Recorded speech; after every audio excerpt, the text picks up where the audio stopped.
Good morning students. Myself doctor Vishal Tiwari. और आज का जो हमारा टॉपिक है वह है वियना कांग्रेस। ठीक है, वियना कांग्रेस बहुत ही प्रसिद्ध कांग्रेस है विश्व इतिहास में। ये क्यों आयोजित की गई थी और कैसे हुई, इसके बारे में हम लोग आपसे बात करेंगे इस वीडियो के अंदर।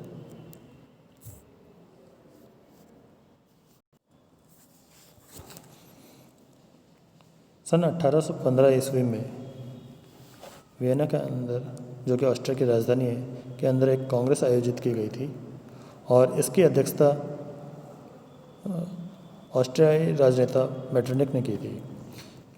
इसका जो मुख्य उद्देश्य क्या थे वो थे, कांग्रेस का जो मुख्य उद्देश्य वो था फ्रांसीसी क्रांतिकारी युद्ध, नेपोलियन युद्ध और पवित्र रोमन साम्राज्य के विघटन से उत्पन्न होने वाली कई मुद्दों एवं समस्याओं को हल करने का था। ये वियना कांग्रेस का चित्र है जो कि जीन बैप्टिस्ट इजाबे द्वारा निर्मित चित्र है। 1819 में उन्होंने ये बनाया था। ठीक है, ये देखिए किस तरह से वहाँ पर लोग बैठे हुए कर रहे हैं। नेपोलियन को वाटरलू की पराजय के पश्चात सेंट हेलेना द्वीप निर्वासित कर दिया गया। तत्पश्चात ऑस्ट्रिया की राजधानी वियना में यूरोप की विजय शक्तियाँ 1815 में एकत्रित हुई।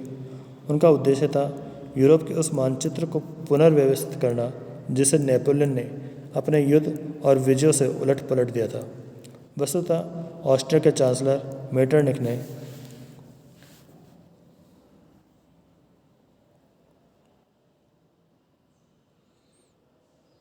वियना कांग्रेस के समक्ष कई समस्याएं बताई थी जिनका निराकरण करने के लिए ये जो कांग्रेस का है आयोजन किया गया था। तो वियना कांग्रेस के समक्ष समस्याएं कौन कौन सी थी?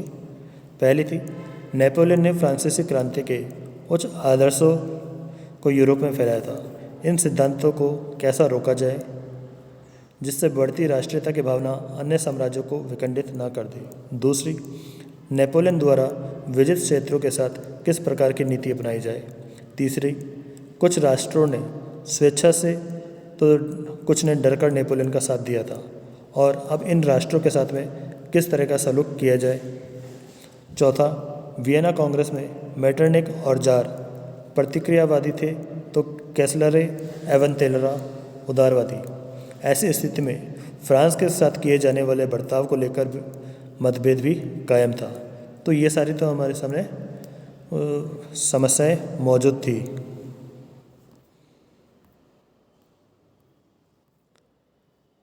ठीक है, और यह उद्देश्य थे। अब वियना कांग्रेस के सिद्धांत क्या थे? उपरोक्त उद्देश्य तथा लक्ष्यों की प्राप्ति के लिए वियना कांग्रेस ने कुछ सिद्धांत बनाए थे, जिसमें पहला है शक्ति संतुलन का सिद्धांत। इसके अंदर यूरोप में शांति बनाए रखने के लिए शक्ति संतुलन स्थापित करने का प्रयास किया गया ताकि एक देश दूसरे देश को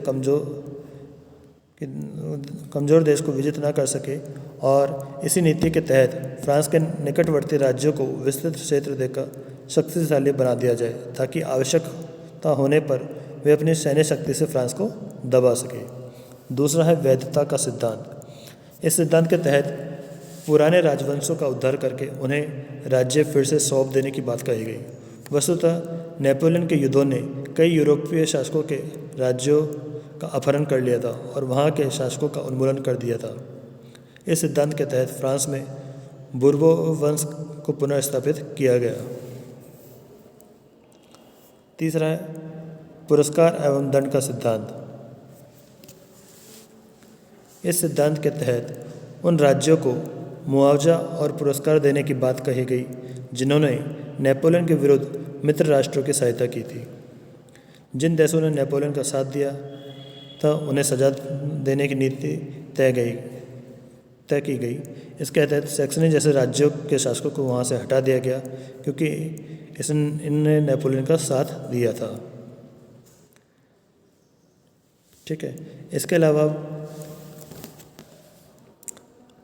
वियना कांग्रेस ने क्या कार्य किए उसके अगर हम बात करें तो पहला कार्य था प्रादेशिक सीमाओं का विस्तार। उसमें सबसे पहले इंग्लैंड के औपनिवेशिक साम्राज्य की वृद्धि की गई।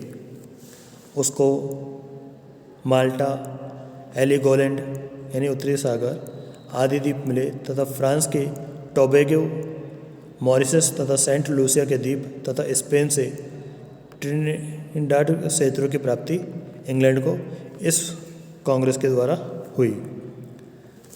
वहीं अगर हम बात करें फ्रांस की, तो फ्रांस की सीमाएं वही निश्चित की गई जो क्रांति से पूर्व की थी, यानी कि जो नेपोलियन ने जितने भी राज्य जीते करे थे वह सारे राज्य उनके हाथ से वापस निकल गए। क्रांति काल के बाद सभी क्षेत्र फ्रांस से छीन लिए गए। युद्ध हर जाने के रूप में 70 करोड़ फ्रैंक की राशि की मांग की गई। फ्रांस के सीमावर्ती क्षेत्रों से शक्तिशाली राष्ट्रों का निर्माण किया गया ताकि भविष्य में फ्रांस महाद्वीप की शांति को भंग न कर सके और फ्रांस के राज सिंहासन पर पुनः बुर्बो वंश के लुई 18वें को बैठा दिया गया।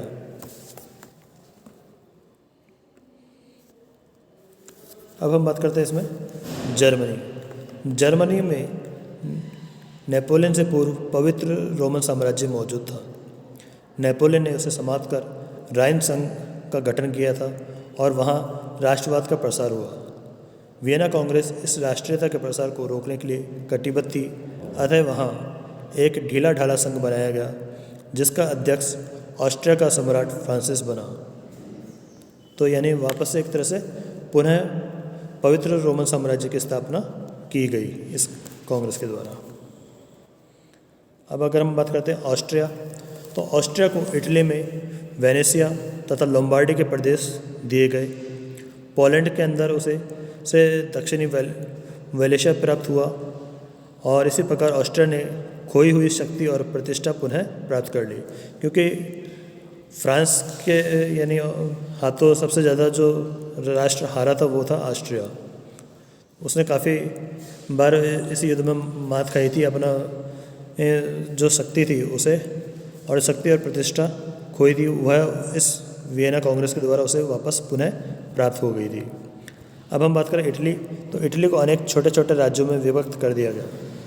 इटली वस्तुतः मैटरनिक के शब्दों में केवल एक भौगोलिक अभिव्यक्ति बनकर रह गया। इस प्रकार इटली पर ऑस्ट्रिया का प्रभाव भी स्थापित किया गया। अब अगर बात करते हैं वियना कांग्रेस के द्वारा कुछ और जो कार्य किए गए, तो वो था पहला दास प्रथा का विरोध। वियना कांग्रेस में दास प्रथा का विरोध किया गया। इसके अलावा अंतर्राष्ट्रीय संस्था का निर्माण। वियना कांग्रेस ने शांति बनाए रखने के लिए एक अंतर्राष्ट्रीय संस्था का निर्माण किया जिसे यूरोपीय व्यवस्था कंसर्ट ऑफ यूरोप कहा जाता है। तो वियना कांग्रेस की एक खासियत ये भी थी, जो उसका कार्य था कि वहाँ पर इन्होंने एक अंतर्राष्ट्रीय संस्था का निर्माण किया था और इसी के साथ एक अंतर्राष्ट्रीय संविधान का भी निर्माण हुआ, क्योंकि जो अंतर्राष्ट्रीय संस्था बनी तो एक अंतर्राष्ट्रीय संविधान भी बनाया गया। पहली बार अंतर्राष्ट्रीय संविधान का निर्माण किया गया। इसके द्वारा नदियों में जहाज़ों का आवागमन, समुद्रों का उपयोग तथा राष्ट्रों के बीच पारस्परिक व्यवहार के मुद्दों को व्याख्यायित किया गया कि कौन से जैसे देश किस जगह से निकल सकते हैं, उनको व्यापारिक मार्गों के लिए छूट है, किस तरह से काम होगा सारा, वह एक अंतर्राष्ट्रीय संविधान के द्वारा तय किया गया और उसकी अवहेलना कोई नहीं कर सके, इसका भी ध्यान रखा गया। तो इस वियना कांग्रेस के द्वारा ये कार्य किए गए थे, लेकिन वियना कांग्रेस की आलोचना भी हुई है। समकालीन वियना कांग्रेस की आलोचना क्यों हुई जब उन्होंने इतने अच्छे कार्य किए? तो पहला उसमें पॉइंट है समकालीन प्रवृत्तियों की अवहेलना। यूरोप में राष्ट्रवाद की बयार बह रही थी और यह भावना पूरे यूरोप में घर कर गई थी। वियना कांग्रेस का सारा प्रयास फ्रांसीसी क्रांति से उत्पन्न भावनाओं और आदर्शों को रोकना ही था, बाकी और कहीं उन्होंने इस चीज़ों को रोकने के ऊपर ध्यान नहीं दिया था। दूसरा, जनता की इच्छा की अवहेलना। वियना कांग्रेस में बड़े राज्यों का निर्णय लेने में वहाँ की जनता की इच्छाओं का ख्याल नहीं रखा गया। मनमाने तरीके से राज्यों की सीमाओं का निर्धारण किया गया। जैसे बेल्जियम को हॉलैंड से मिला देने में जनता की इच्छा का ध्यान नहीं दिया गया। तो ये इनकी कमी, इस कांग्रेस की कमी थी कि वहाँ पर उन्होंने जनता की इच्छा का बिल्कुल भी ध्यान नहीं रखा कि वो उनके साथ में मिलना चाहते थे, नहीं मिलना चाहते थे। उन्होंने बस जो प्रमुख 4 राष्ट्र थे, ऑस्ट्रिया, ब्रिटेन, रूस, इटली, तो सिर्फ उन्होंने ये सारे निर्णय ले लिए थे। तो कि वहाँ की जनता वगैरह का बिल्कुल भी ख्याल नहीं रखा था। इसके अलावा नीतियों में विरोधाभास।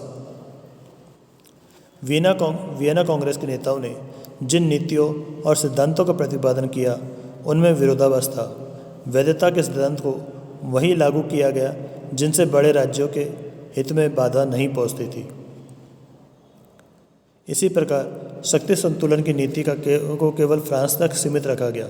इंग्लैंड, रूस के संदर्भ में यह नीति लागू नहीं की गई। वास्तव में वियना के कूटनीतिक की इच्छा ही सर्वोपरि थी, सिद्धांत नहीं। तो ये बिल्कुल इससे स्पष्ट हो जाता है कि ऑस्ट्रिया, रूस, ब्रिटेन और इटली ने सिर्फ अपने ही ध्यान रखा, जबकि बड़े जो राष्ट्र थे और उन्होंने सिर्फ किसको दबाया, फ्रांस को। जबकि इंग्लैंड और रूस के संदर्भ में ये नीति लागू नहीं हुई। कौन सी, शक्ति संतुलन की, क्योंकि उनको अपनी सीमाएं बढ़ाने का मौका मिलता रहा। लेकिन फ्रांस वापस से शक्तिशाली ना हो जाए, अपनी सीमाएं ना बढ़ा सके, इसके लिए उन्होंने क्या करा, शक्ति संतुलन का सिद्धांत दिया। इसके अलावा प्रतिक्रियावादी शक्तियों की विजय। वियना कांग्रेस में राष्ट्रवाद, उदारवाद, जनतंत्र जैसी प्रगतिशील विचारधाराओं को रोकने का प्रयास किया गया और यूरोप को यथास्थिति में लाने का प्रयास किया गया। तो इससे इन सारे कारणों की वजह से वियना कांग्रेस की आलोचना हुई।